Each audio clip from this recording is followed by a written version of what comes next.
سبحان اللہ و بحمدہ سبحان اللہ العظیم۔ اللہ تبارک و تعالیٰ کی مہربانیوں سے، کرم نوازیوں سے، اللہ تبارک و تعالیٰ کی توفیق سے آپ لوگوں کے سامنے حاضر ہوں۔ دعا کریں کہ اللہ تبارک و تعالیٰ مجھ ناچیز کو حق اور سچ بیان کرنے کی توفیق عطا فرمائے، اور اس بیان میں کہیں بھی کوئی کمی پیشی بشری تقاضے سے کوئی غلطی کمی پیشیاں ہو جاتے ہیں، انسان سے اگر ہو تو اللہ تعالیٰ کی رضا کے لیے مجھے معاف کریں گے، اور میرے اصلاح کرنے کے لیے مجھ سے رابطہ کر کے اور مجھے آگاہ کریں گے، تاکہ میں نیکسٹ ٹائم اپنا سبق سنانے میں کوئی غلطی وغیرہ نہ کر سکوں۔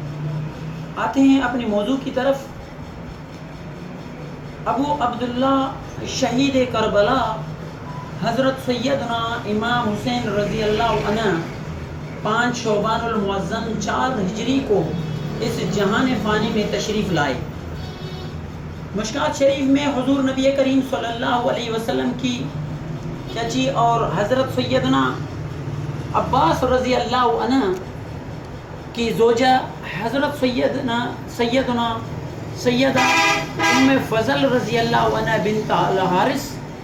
روایت بیان کرتی ہیں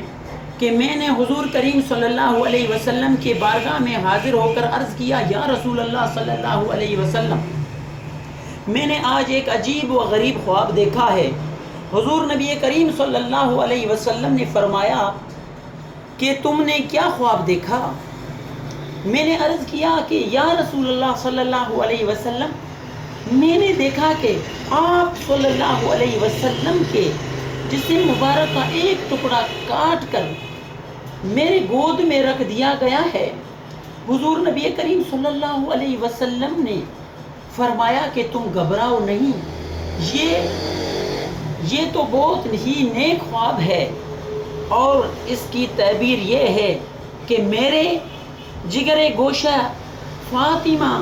رضی اللہ عنہا کے ہاں ایک بیٹا تولد ہوگا جس سے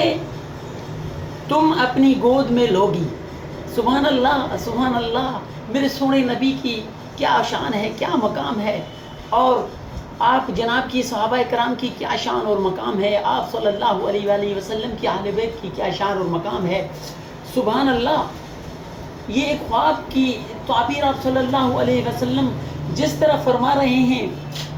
سبحان اللہ، اللہ تبارک و تعالیٰ آپ اور ہم سب کو دین اسلام پر عمل کرنے کی توفیق عطا فرمائے۔